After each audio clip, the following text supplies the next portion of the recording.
Hello and welcome back to my channel. It's Tina, and today I was trolling on Kindle Unlimited, as one does. I have a free trial and it's about to expire, so I'm like, let me try and download as many books as I can to really maximize my usage of this thing.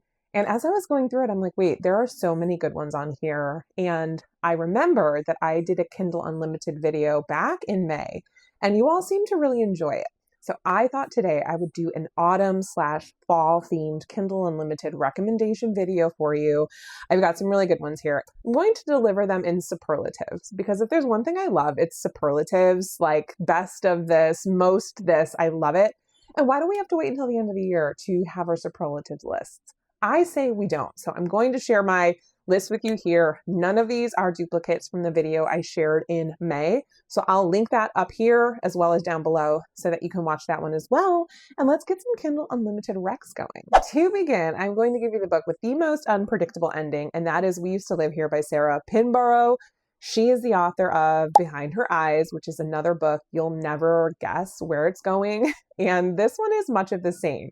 I personally really enjoyed it, and I've seen a lot of good things about this one, so I bet you will too, especially if you like thrillers that are a little bit off the beaten path and unexpected. So they're calling this one a modern gothic thriller with a clever twist, and I see that because you're following Emily, and she is recovering from a near fatal accident. She was on this hiking trip with her husband and ended up having this really traumatic head injury, and so they ended up moving to this remote cottage. That's what I envisioned it anyway. And she is convalescing. She's trying to get better. And while she's there, though, the house is giving some strange symptoms. And she thinks it's haunted. She's like pretty dead set on the fact that this is a haunted house. But unfortunately, one of the side effects of the medication she is taking are hallucinations. And so she cannot tell if she's hallucinating because of the medication or if there's something really messed up going on in the home. And so she tries to investigate.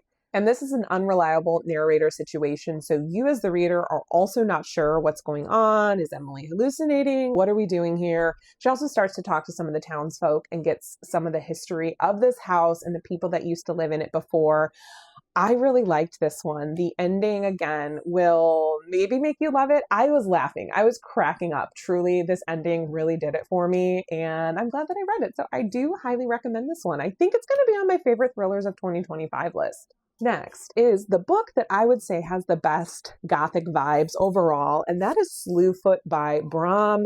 You've probably heard me talk about this one before because I like to mention it, especially this time of year, because it's just frankly perfect. And first of all, I know I'm recommending Kindle Unlimited books, but if you can get a physical copy of this, you should. Look at the illustrations. They are illustrated by the author. It's absolutely incredible. And this here is Samson.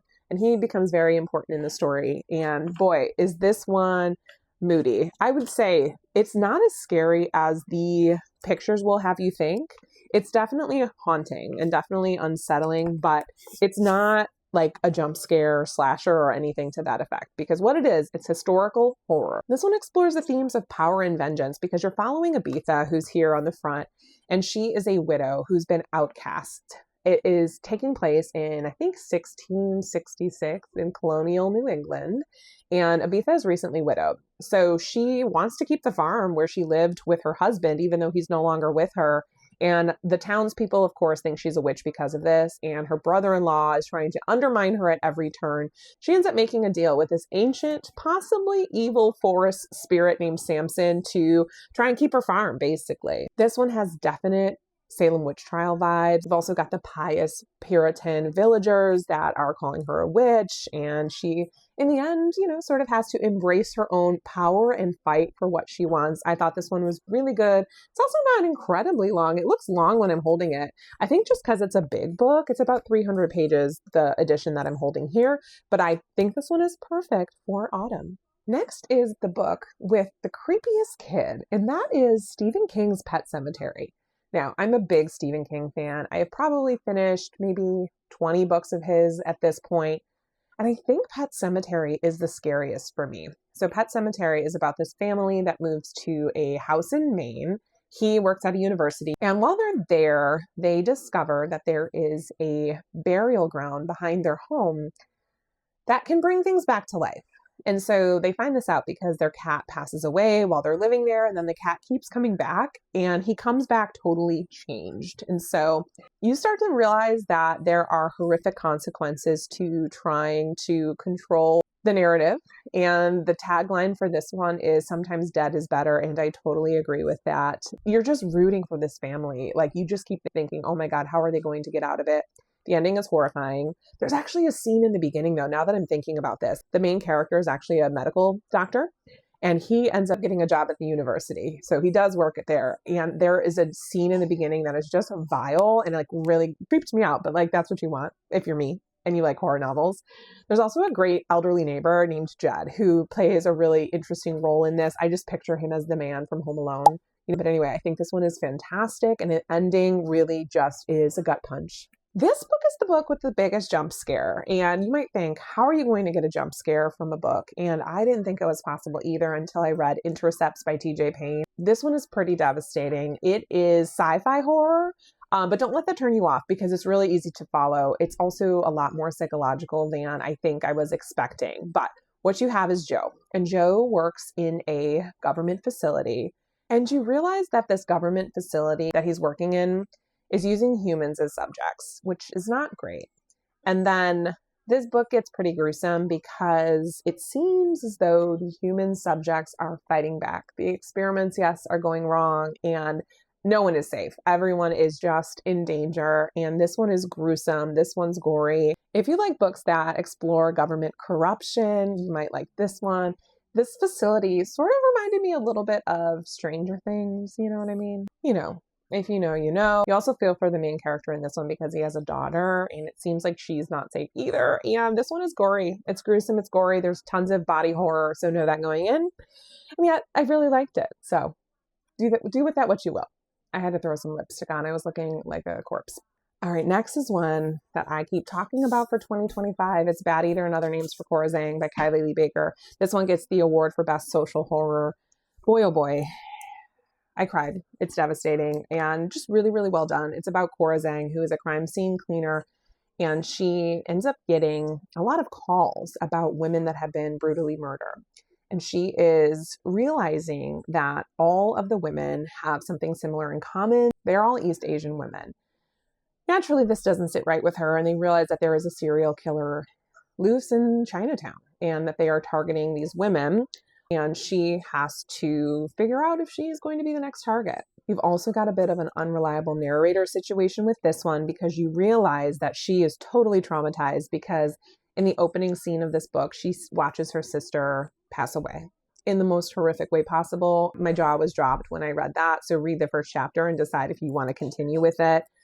This one just had really great things to say about who gets media attention versus who doesn't. I just think the author did a really wonderful job with this. I should say it's set during the beginnings of the COVID-19 pandemic, so the author does a really good job, and that's sort of where a lot of the social horror comes in. Highly recommend this one. I think it's excellent. Next is The Best Exploration of Grief because it's This Thing Between Us by Gus Moreno. Boy, oh boy, did this break my heart. It is a horror story about this man named Diago, and he is a grief-stricken man who decides to move from Chicago to a secluded cabin somewhere in Colorado, I believe, because his wife Vera has passed away. And he is not doing well, as you might imagine. This book is essentially about his descent into madness as he is trying to grieve his widow and trying to start anew, even though he doesn't want to. He loved his life and he's very mad about the fact that she was taken from him. He also loses touch with her family, although they come to play a role in the story as well. And then when he is in Colorado, something weird is happening with his device. So he's got like smart speaker, the main one everyone has from Amazon, that is starting to glitch on him. And you find out that it's tied into what happened to his wife. They start receiving these weird packages, and it sort of blends Mexican folklore with AI horror, if that makes any sort of sense. And this is a commentary on technology and the human mind. The ending of this one is really good. I remember, again, just sort of clapping. That is messed up and also really good. This starts very much in the world, and again, is like a slow descent into madness, and I loved it. All right, next is the best parental horror, and it's Nestlings by Nat Cassidy. Now, I probably talk about this book way too much, but I don't care. I think you should read it if you haven't already. This is a horror novel about a young couple named Anna and Reed who really need a lucky break. Anna went through a horrific pregnancy and delivery, and it left her paralyzed, bitter, and struggling. She is now in a wheelchair, and she's trying to navigate that along with having a newborn daughter. And then they had entered this lottery that happens sometimes, I guess, in New York, where they get picked to live in this prestigious Manhattan apartment building called the Deptford. And this place looks like the answer to everything. It's accessible to Anna. It's a really nice place. It overlooks Central Park. It's stunning. But then weird things start happening with Anna, and she starts worrying that there is something wrong with their baby. Reed is not really having it. He's sort of thinking, okay, it's just newborn, right? Babies cry. It's not anything out of the ordinary. And then he becomes obsessed with the history of this building. And there are some, I don't want to say much more. Just know that there are some really good horror elements to this that were very unexpected for me. Nat Cassidy, I talk about him all the time because I think he's just so fantastic. He writes a lot of books that have female main characters and women's issues in them, and he does so in a really, really good way. I didn't realize actually he was a man when I read this because I didn't know anything about him. It's the first Nat Cassidy I read. And he talks about how he wrote it afterward in this one. And I love that he included this. And it's especially good if you read Mary, which I read recently. I think I returned it to the library, and I liked Mary, but I loved Nestlings. I think this one is a 5-star read for me. That one was 3.5. He talks about his inspiration for writing this one. It was in part due to the COVID-19 pandemic again. And he talked about what it happened in his personal life that caused him to write this. And he gives comps in this one. Rosemary's Baby is one, and then the other one's a popular Stephen King novel that I'm going to refrain from saying because I think it's a spoiler. Overall, loved this one, and I think you should also do the audio. The audio of this one's really good, even though also it's available on Kindle Unlimited, and that's what this video is. Next is a book that is most likely to make you want to get baptized, even if you're not religious, because just in case, you never know, it is The Exorcist by William Peter Blatty. I recently finished this, and you'll see me vlog about it soon. This book messed me all the way up. It is freaking terrifying. Now, I don't watch scary movies. I really don't watch movies in general. So I didn't know much about this, but in case you're like me and don't know the movie and don't know what this is about Reagan, who is an 11-year-old girl. Her mom is a famous actress, and Reagan begins exhibiting very strange and frightening symptoms, right? She is having these violent changes in behavior right after her birthday, and the mom sort of panicking, like, what's going on with my daughter? Her personality is totally changed, and they do a ton of medical tests to try and figure out, is it a brain tumor? Is she having a mental health breakdown? What is happening to Reagan? Eventually, medical help fails, psychiatric help fails, and so they do the last resort, and they turn to the Catholic Church, where she enlists in the help of 2 priests. One is a priest that is a psychiatrist, and the other is a famous or sort of experienced exorcist, and they embark on trying to save Reagan from whatever it is that is affecting her. There's a reason why it's still talked about today. It is horrifying, and I just keep thinking, how on earth did you publish this in the early 70s? Like, people must have just freaked out. It's really interesting too. I got very curious about this author, and he came up with this story when he was in University at Georgetown, and there's these huge steps in front of Georgetown, I guess, or some sort of building over there, and that is one of the things that inspired him. And the steps become very important to this story. I thought it actually admittedly took me a little bit to get into this one. I was like, come on, let's get into the scary parts, right? Because it is dated, it's written in the 70s or whatever before that. But once you get into the scary parts, it is very, very scary, very visceral. I also recommend the audio for this. It's narrated by the author, and he did a fantastic job. It's like an Oscar-worthy performance of this book. It's really scary, man. I don't know what else to say. Next is a book with a main character who has the most interesting affliction. This one is Once There Were Wolves by Charlotte McConaughey, and it is about 2 sisters. One of the sisters, the affliction that she has, is called mirror touch synesthesia. And so basically what that means is when you watch somebody be injured, you feel it. Your neurons fire, and it's almost as though you're going through that exact same pain. Very interesting. It's about a biologist named Inti Flynn who arrives in Scotland with her twin sister Aggie to lead a team of biologists. And these biologists are tasked with reintroducing 14 gray wolves into the remote highlands. And she hopes to sort of heal the landscape, but also her sister too, because you find out that there's a series of events that took place in their last home in Alaska that has driven them out from their home. She's going through her own things, and the people in this town sort of view them as outsiders. And then one of the local farmers is found dead. She's worried that her wolves will be to blame, of course, because the people in town are fearful of the wolves. They don't want them there. But she is convinced that her wolves are not responsible. So this book essentially uncovers the mystery of what happened to the farmer and what's going to happen to the wolves and the landscape and these two sisters. So you're getting this plot that weaves together present day mystery with past mystery, because you're trying to figure out what happened to them and what brought them to the highlands. And I think this one's just a beautiful exploration of the relationship between humans and nature, and the impact of environmentalism and the complexities of trauma, and how that all sort of intermingles into one fantastic story. This one is introspective and sort of very much in line with Charlotte McConaughey's writing, and I really enjoyed it. So if you read Once There Were Wolves and you want something that's more fast-paced, I recommend The Intruder by Frida McFadden. Listen, don't click away from this video. I am a certified Frida critic, and I think she puts out too many books, and a lot of them are not great, but The Intruder is fantastic for me. So The Intruder is one about this woman named Casey, and Casey is living in a remote cottage, and you don't really know what's going on there. She is by herself, and this cottage is pretty run down, and you gather that she's running from her past life, but you don't know exactly why that is. There's this huge storm coming, and they're remote in rural New Hampshire, and so the guy that is the owner of this cabin is like, hey, are you going to survive the storm? She wants him to fix the roof. He's like, I don't have time to do that, whatever. He leaves her there and hopefully survive this storm. During the storm, she sees a light on in her shed, and she goes to investigate, because why not? And while she's there, she finds a little girl. This little girl is covered in blood and is holding a knife.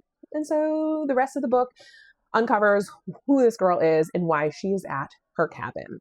They both have secrets. This has dual timeline. You're going back and forth. I will say it felt pretty YA on the younger person's perspective, but it didn't bother me. I thought it was good. The thing with Frida is she's very repetitive, but that also makes it very easy to follow. And at a certain point, I was like, okay, I get it. The mom's a hoarder. The house is a mess. But I appreciated this story. I thought the ending was very satisfying, and I liked it. I would recommend it.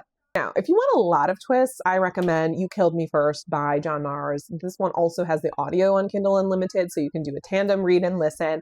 It's a psychological thriller about three women, Margot, Liv, and Anna, who forge a friendship built on lies. I also considered making this one the neighborhood I at least would like to live in, because that is true also. But this begins on Bonfire Night, which is, I guess, an event that happens in the UK, and a woman is trapped inside the bonfire and is about to be burned alive. Crazy. And this one flashes back 11 months to figure out, one, how this new family came to town, and then two, how it relates to the woman who's in the bonfire. So you find out that these neighbors become really entangled in a web of deception. All their secrets are revealed. The tension escalates, and it leads to a very startling conclusion. For me, this one had probably one too many twists. I mean, it's back and forth, but if you like a fast-paced popcorn thriller, I think this one is pretty good. I also think it fits in perfectly with fall. You've got the bonfire, you've got the flannels, and you've got this just messy friendship story that I think is great.